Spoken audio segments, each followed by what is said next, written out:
ছাদে প্রচণ্ড হাওয়া দিচ্ছে আর কিছু কথা তোমাদের সাথে শেয়ার করব বলেই ছাদে আসলাম। আমি ঠিকঠাক মতো ব্লগ বানাতে পারছি না, কারণ মানসিকভাবে আমি ভালো নেই একদমই। কারণটা বললে হয়তো তোমরা যারা আমাকে বোঝো তারা হয়তো বুঝতে পারবে যে আমার ভেতর দিয়ে কী চলছে। কয়েকদিন আগে দুদিন আগে আমি পোস্ট করেছিলাম যে একটা অ্যাক্সিডেন্ট হয়ে গেছে, যেই কারণে আমি ভিডিও আপলোড করতে পারছি না। তো সেটা তো দেখলে যে মান্টির ওই পায়ে কার্বলিক অ্যাসিড পড়ে গেছে। এবার মা হয়ে দেখে তো একটা হকচকিয়ে গেছি। তখন আর সত্যি বলতে সেদিন ভিডিও এডিট করব, ব্লগ পোস্ট করব এসব মাথায় ছিল না। তো ইনস্টাতে অনেকে মেসেজ করছিল বলে আমি বললাম যে একটা পোস্ট করেই দিই। ওই তাড়াহুড়োর মধ্যে পোস্ট করে দিয়েছি যে আজকে ব্লগ পোস্ট হবে না। আর আরেকটা যে ঘটনাটা ঘটেছে সেটা হলো, তারও একদিন বা দুদিন আগে আমি একটা আমার ফেসবুক রিভিউ আমার ইউটিউব কমিউনিটিতে দিয়েছিলাম যে অনেক দিন সুকন্যার সাথে কথা হয় না।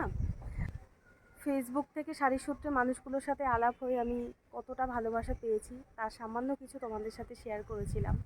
তো তোমাদেরকে বলেছিলাম যে সুকন্যার সাথে আমার অনেক দিন কথা হয়নি, হোয়াটসঅ্যাপে মেসেজ করেছি, হয়তো রিপ্লাই আসবে। তো মেসেজ করেছিলাম যে অনেক দিন কথা হয়নি, কেমন আছিস। আর সম্পর্কটা মানে পরিচয়টা ধরো 3-3.5 বছর হয়ে গেছে। তো একদিন চলে গেল, দুদিন চলে গেল, দেখছি যে না রিপ্লাই দিচ্ছে না। তো যেই মেয়েটা আমার ভিডিও দেখতো, হ্যাঁ ফেসবুকে আমার পোস্টে মানে ওর সবার আগে ওর লাইক থাকতো, সেই ওকে আমাকে ইগনোর করছে, কিছু হয়েছে প্রথমে এটাই ভেবেছি সত্যি বলতে। ও যখনই শাড়ি বুক করেছে তখন অ্যাড্রেস দিয়েছে, অ্যাড্রেসে ওর ফোন নাম্বার থাকতো, আরেকটা ফোন নাম্বার দেওয়া থাকতো ওর হাজব্যান্ডের, ওটা সেকেন্ড অপশান থাকতো ওই ফোন নাম্বারটা। যাই হোক ওই নাম্বারটা আমার কাছে আছে, তারপরও আমি ওই নাম্বারটায় ফোন করব এটা এটা আমি করিনি, কারণ এটা আমার চরিত্রের সাথে যায় না। তো আমি কি করলাম, ওর ফেসবুকে ও অনেক দিন ধরে অ্যাক্টিভ নেই, হোয়াটসঅ্যাপেও নেই। দেখলাম তো কি হয়েছে একটা অস্বস্তি কাজ করছিল আমার মধ্যে। ফেসবুকে রিলেশনশিপের ওখানে গিয়ে একটা আইডি দেখলাম, ফেসবুক আইডি প্রদীপ নাম, যেখানে ব্রাদার লেখা। তো আমি তাকে মেসেঞ্জারে মেসেজ করলাম। তো প্রথমে তিনি যেটা প্রশ্ন করলেন যে আপনি কে, সুকন্যার কথা জিজ্ঞাসা করছেন। তখন বললাম যে কিভাবে আমাদের আলাপ, আর তোমাদের সাথে যেই স্ক্রিনশটটা কথা বলতে বলতে বেঁধে আছে দেখেছো, যেই স্ক্রিনশটটা শেয়ার করেছিলাম সেই স্ক্রিনশটটাও ছিল, সেটাও তার সাথে শেয়ার করলাম। তারপরে যেটা জানতে পারলাম, সেটা জানার পর থেকেই আমার মনের থেকে যত আনন্দ খুশি সমস্তটা না এক নিমিষে নষ্ট হয়ে গেছে। আমার কিচ্ছু ভালো লাগছে না, না আমার খিদে পাচ্ছে, না আমার কারোর সাথে কথা বলতে ইচ্ছে করছে। আর এই ক্যামেরাটা হাতে নেওয়া তো অনেক দূর কি বাত। হ্যাঁ, আজকেও ইনস্টাতে একজন মেসেজ করেছে, তো ভাবলাম যে ছাদে যাই, গিয়ে তোমাদের সাথে একটু কথা বলি, যদি মনটা একটু হালকা লাগে। মান্টি বাবাই বেশি প্রশ্ন করলে ভালো লাগছে না, তোমাদের দাদাভাই যতক্ষণ ঘরে আছে ঠিক আছে, চলে গেলেই কীরকম একটা আতঙ্ক ভয় কীরকম যেন একটা লাগছে। আজকেও সারাদিনে সংসারে সব রকম কাজকর্মই করেছি, কিন্তু ভিডিও বানাবো এটা একবারও মাথাতেও আসেনি, ইচ্ছেতেও আসেনি। এখন তো 5:45 মতো বাজে, ভাবলাম তোমাদের সাথে একটু কথা বলে যদি হালকা হতে পারি।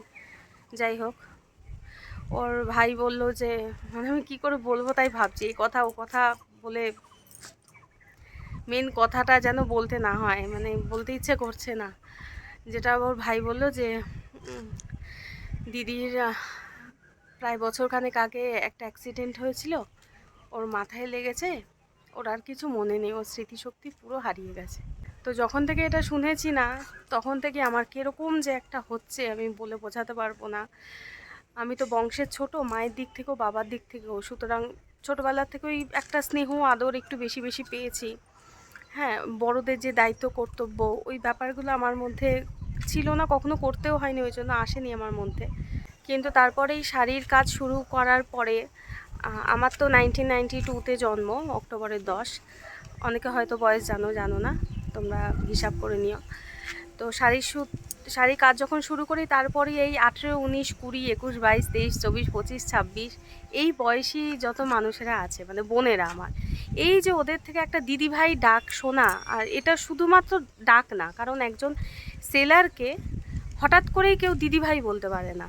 হ্যাঁ, প্রত্যেকের সাথে আমার একটা সম্পর্ক তৈরি হয়ে গেছে, কিভাবে হয়েছে জানি না, কিন্তু প্রত্যেকে খুব আপন। এবার হয়তো বলবে যে পায়েল এতদিন তো তুমি ওর খোঁজই নাওনি।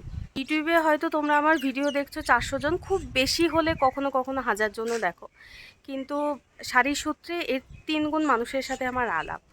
এবার এই 3-4 হাজার মানুষের সাথে তো ওইভাবে প্রতিনিয়ত যোগাযোগ রাখা যায় না, সম্ভব হয়েও ওঠে না। কিন্তু আমি জানি সেই মানুষগুলো আছে এবং তাদের জীবনে যখনই কোনো আনন্দের কিছু হবে তারা আমাকে জানাবে, এই বিশ্বাসটুকু আমার আছে। হ্যাঁ, অনেকে হয়তো 2 বছর আগে জানো আমার থেকে শাড়ি নিয়েছে, আজও সে আমার খোঁজ নেয়। তো এরকমই কিভাবে আমি ভালোবাসাগুলো পাই জানি না, কিন্তু আমি পাই। তো এতগুলো দিন হয়ে গেছে ওর কোনো মানে ও আমার কোনো খোঁজ খবর নেয়নি বা কখনো কথা হয়নি দেখে আমার কয়েকদিন ধরে কিন্তু ওর কথা মনে পড়ছিল, যেই জন্য আমি শেয়ার করেছিলাম। যখন আমি ইউটিউব কমিউনিটিতে দিই তখনও পর্যন্ত আমি জানি না এই খবরটা, বিশ্বাস করো। আমি তোমরা কমিউনিটি ডেটটা দেখলে বুঝতে পারবে। আমি এখানে ওর ভাইয়ের সাথে কথা হয়েছে, স্ক্রিনশটটা দিয়ে দিচ্ছি সাইডে। এই যে তোমরা ইউটিউবে অনেক মানুষেরই ব্লগ দেখো, যাদের ব্লগ তোমাদের ভালো লাগে, হয়তো তাদের সাথে তোমাদের ব্যক্তিগতভাবে কোনো আলাপ বা যোগাযোগ নেই, কিন্তু প্রত্যেকের সাথে একটা আলাদা কানেকশান কিন্তু তোমাদের তৈরি হয়ে যায় প্রত্যেকদিন ভিডিও দেখতে দেখতে। তো আমার ক্ষেত্রেও তাই। আর এদের সাথে তো আমার কথা হয়। হ্যাঁ, সুকন্যার সাথে কত কথা হয়েছে, কত স্মৃতি, আমি কি করে ভুলবো, সেগুলো আমার মাথার মধ্যে চলছে। মানুষকে পাওয়া যতটা আনন্দের না, হারিয়ে ফেলাটা ততটাই কষ্টের। আর ও যে মানে ঈশ্বরের অশেষ কৃপা যে ও শারীরিকভাবে সুস্থ আছে, ওর একটা ছোট্ট ফুটফুটে বাচ্চা, এত তুকুতুকু করতো বাচ্চাটাকে নিয়ে। আমি তাই ভাবছি যে এখনও মায়ের দায়িত্ব কিভাবে পালন করছে জানি না। আমি যদি ওর সাথে কোনো দিন দেখা করতে যাই, আমার খুব ইচ্ছা, আমি অ্যাড্রেসও নিয়েছি আর যাবই, আমাদের দাদাভাইকেও বলেছি আমি যাবই। তবে সেদিন ভিডিও করব না, কারণ মানে ওকে দেখি আমার ইনকাম করার ওই মেন্টালিটিটা নেই, কিন্তু আমি যাব। আমার যতদিন না যাব আমার এই জায়গাটা কোনো আমার শান্তি হবে না।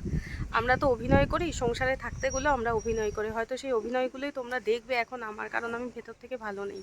আজকে 1 তারিখ হয়ে গেল, আমি জানি না এত হাওয়ায় তোমরা ঠিকঠাক মতো আমার কথাগুলো শুনতে পাবে নাকি। আজকে 1 তারিখ হয়ে গেল, 3 তারিখে মারিয়া আসবে। মারিয়া আসবে বলে যেই প্ল্যানগুলো করেছিলাম সেগুলো আমার আর মনে পড়ছে না, জানো তো। তো জানি না ওকে কতটা আনন্দ দিতে পারবো। যেটা ভেবেছিলাম যে ও আসলে ওকে খুব খুশি রাখবো, মন মারা হয়ে থাকে এখন শরীরটা খারাপ বলে, বা আমরাও এই যে সামনে পুরী ঘুরতে যাব, আমি জানি না আমি ভেতর থেকে কতটা আনন্দ করতে পারবো, বা সময় সব কিছুই ভুলিয়ে দেয়। আমি জানি না আমার এই কষ্টটা কতদিনে ভুল হবে। মানে অনেক ধরনের ঘটনাই ঘটে, আমাদের খারাপ লাগে, কিন্তু আমাদেরকে ভেঙে চুরে দেয় ভেতর থেকে, এরকম খুব কম ঘটনাই হয়তো থাকে। তো এটা এরকমই একটা ঘটনা আর কি। মানে আমি না তোমাদের হাজার কথা বললেও আমার অনুভূতিটা সত্যি বলতে আমি বোঝাতেই পারবো না। আমার ইচ্ছেও করছিল না ভিডিও করার, কিন্তু অনেকের এত প্রশ্ন আজকে আমি কমেন্ট সেকশানটা ওই জন্য অফ করে রেখেছি, যে আমার কারোর কোনো ভালো কমেন্ট খারাপ কমেন্ট যাই বলো, আমার কোনো উত্তর দিতে আমার ইচ্ছে করছে না। তো এটুকুই তোমাদের সাথে শেয়ার করার ছিল।